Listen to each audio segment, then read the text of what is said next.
आप किसी भी जनरेशन में हो, अगर वो यंगस्टर भी हो, कॉलेज जा रहे हो या स्कूल जा रहे हो, आप एक बार अपने पितरों को धोख देकर जाइए, उन पे भरोसा करिए। एक लोटा जल चढ़ाने में आपको कितना समय लगेगा। आप संपर्क किस प्रकार साधते हैं? जी, संपर्क साधने के लिए मेरे पास कोई विशेष फार्मूला नहीं है। मेरे दादाजी से मैं इतना मिला तो नहीं हूँ, पर उनके मृत्यु के पश्चात मेरी काफ़ी बातें उनसे हुई हैं। आज हम पहुँचे हैं पितृभक्त। पितरों से बात करते हैं। पितरों से बात करना यानी एक रूह से बात करना, आत्मा से बात करना। आशीर्वाद है सर दादाजी का। मेरे दादाजी जो स्वर्गीय बिहारी लाल जी पुष्पत जी, ये आपको कैसे मिला? मतलब सर इसे गॉड गिफ्ट ही कहूँगा मैं तो, क्योंकि मुझे लगा था ये अलग बात है, पर गॉड गिफ्ट है सर ये। मैंने इसके लिए साधना तो नहीं करी है, पर हाँ अब जरूर सब चीज़ें कर रहा हूँ।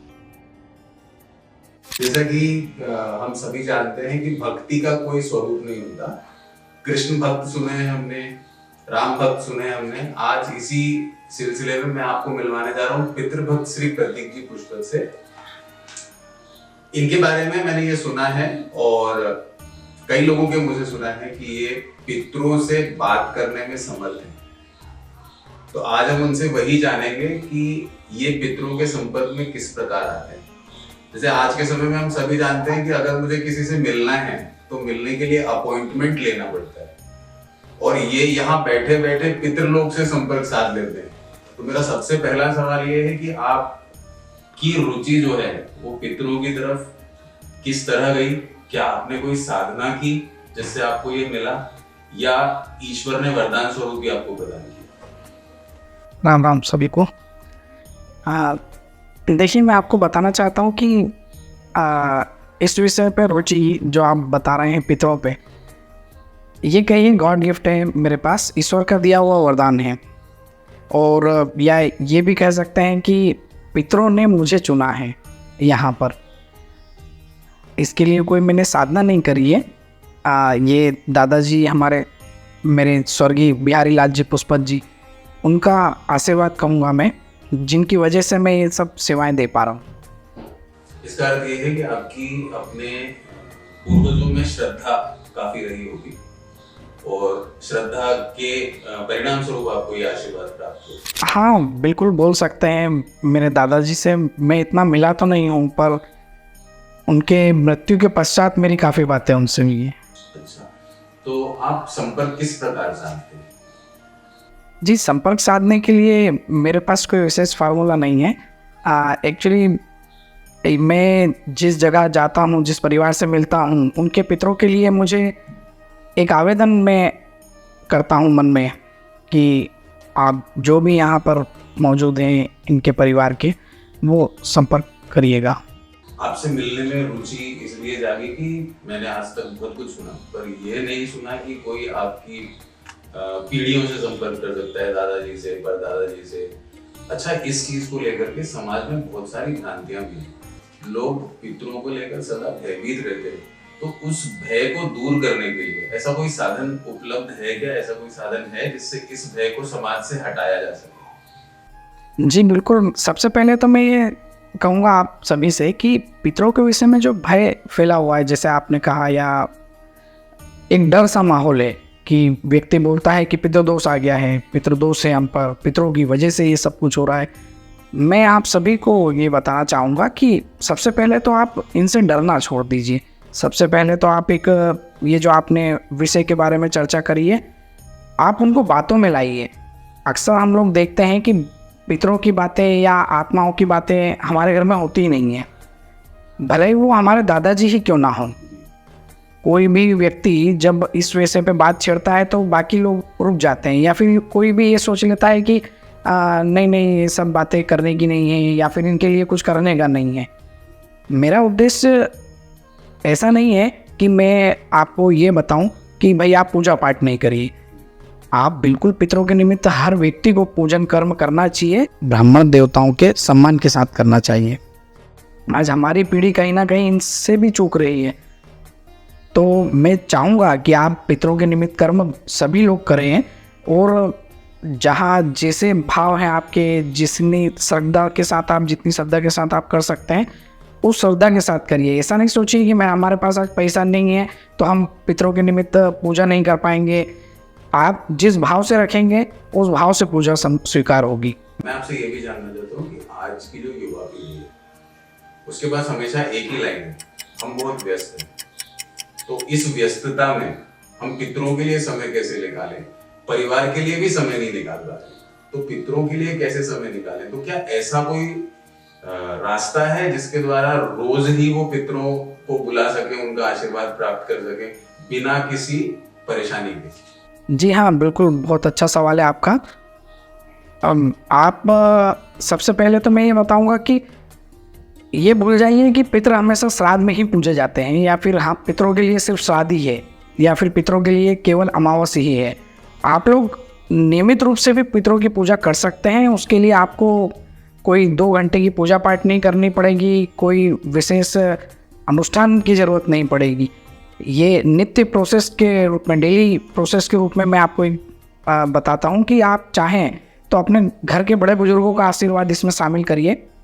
एक भोग देने की हमारी संस्कृति है कि हम लोग जब भी किसी बड़े से मिलते हैं तो हम भोग देते हैं।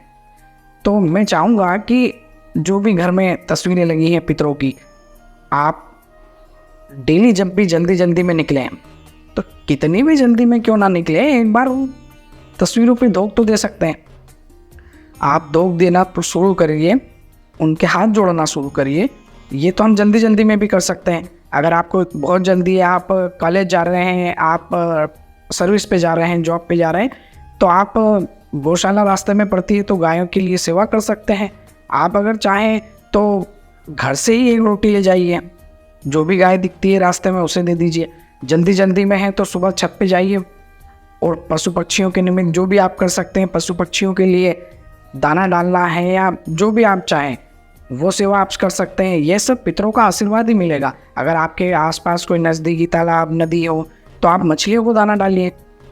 ये वो प्रोसेस है सर जिनके लिए आपको ज़्यादा मेहनत नहीं करनी रहेगी। हम ये नहीं बोलते हैं कि आप पूजा पाठ मत करिए, हम तो उनके लिए बोल रहे हैं कि जो पूजा पाठ नहीं कर पा रहे हैं, उनके लिए बोल रहे हैं जो बोलते हैं हम कॉलेज जाते हैं टाइम नहीं मिलता, ऑफिस जाते हैं टाइम नहीं मिलता। वरना तो हम यही कहेंगे कि आप बिल्कुल ब्राह्मण देवता के साथ जुड़िए और उनसे आशीर्वाद लीजिए और उनके द्वारा पितृकर्म करिए। ये बहुत ज़रूरी है आप लोगों के लिए। तो यहाँ पर आप सभी देख रहे हैं कि प्रतीक जी पुष्पत आपसे ये कहने की कोशिश कर रहे हैं कि जो कर्म है वो इतना कठिन नहीं है जितना कठिन बताया जाता है। तो अगर आप सरलता से इसको पूर्ण करना चाहें तो वह भी कर सकते हैं, नियमित रूप से कर सकते हैं, और इसके लिए आपके पास कोई नियम नहीं है।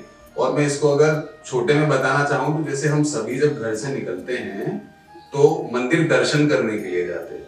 हम सब देखते हैं मंदिरों में गौशाला होती है, तो उस गौशाला में आप चारा दे सकते हैं।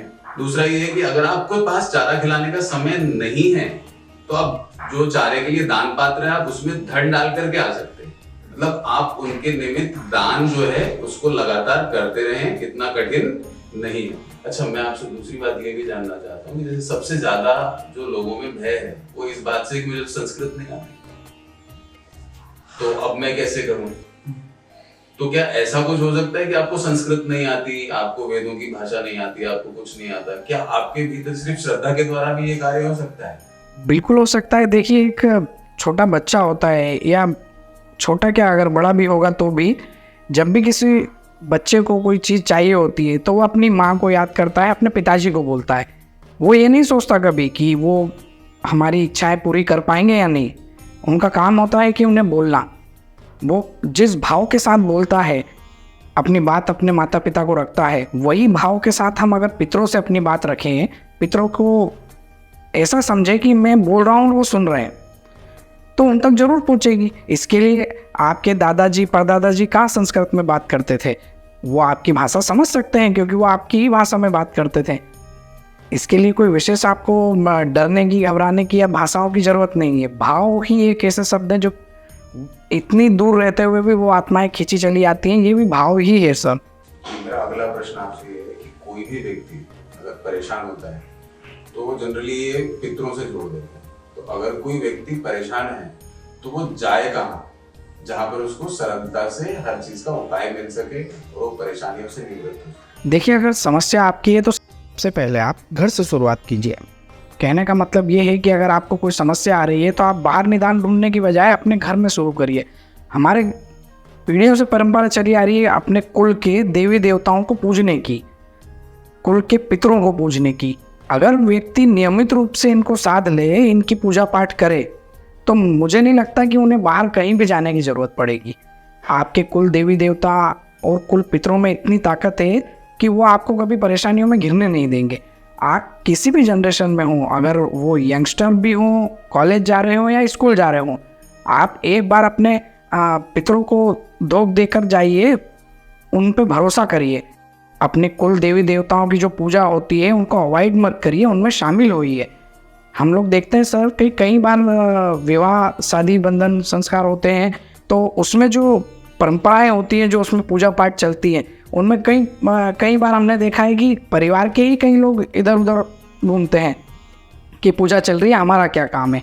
भाई आप जाके तो देखिए, उस पूजा में एक बार हाथ तो लगाइए। आपने अभी तक तो किसी भी तरीके से साल भर वो पूजा नहीं करी होगी, जो यहाँ हो रही है उसमें हाथ लगा दीजिए। अगर आपके परिवार की है तो, कुटुंब परिवार की बात कर रहा हूँ मैं यहाँ पर, तो उनमें भी दूर भागने की बजाय आपने तो साल भर करी नहीं है, अब जब हो रही है तो आप उसमें हाथ तो लगाइए। आपको एक मौका दिया जा रहा है वहाँ पे इनसे जुड़ने का, आप तब भी भागते हैं। कई बार हम लोग उपाय मिलता है पर वो देखना नहीं चाहते हैं और उनके बारे में कभी ये सोचते नहीं हैं कि इससे भी क्या हमारा आसानी से उपाय निदान हो जाएगा समस्याओं का। पर छोटी छोटी चीज़ों में भी कई वजन होता है और कई बार वो हमें पार कर सकती हैं। तो आप लोगों ने सुना, प्रतीक जी का कहना ये है कि हर समस्या को इतना कठिन बनाकर मत देखिए। कई बार समस्याएं ऐसी होती हैं जिनके समाधान बड़े सरल होते हैं, पर हम उन सरल समाधानों की तरफ देखते नहीं हैं। अगर हम समाधानों को सरल करके देखें तो बड़ा आसान है, पर क्या होता है, हमको कठिन समाधान पसंद है पर हम उनको फॉलो नहीं कर पाते। समाधान ले लेते हैं कठिन, लेकिन हम फॉलो नहीं कर पाते, फिर कहते हैं हमारा काम नहीं हो रहा है। जी बिल्कुल। अब आप बताइए ना, अगर आप यंगस्टर हैं या कॉलेज जा रहे हैं या जॉब भी कर रहे हैं, एक लोटा जल चढ़ाने में आपको कितना समय लगेगा? पर हमें वो आसान उपाय नहीं चाहिए, हमें कुछ ऐसा चाहिए जो हमें समझ में भी नहीं आए और हम कर भी नहीं सके। तो प्रतीक जी आपसे ये कहना चाहते हैं कि यहाँ पर भी श्रद्धा और भाव का बड़ा महत्व है। अगर आप पितरों की सेवा भाव से करते हैं तो किसी धन की आवश्यकता नहीं है, किसी भाषा की आवश्यकता नहीं है। कोई किसी भी माध्यम से अगर आपका भाव सही है तो पितरों तक वो पहुंच जाता है। तभी समाधानों का महत्व बढ़ेगा।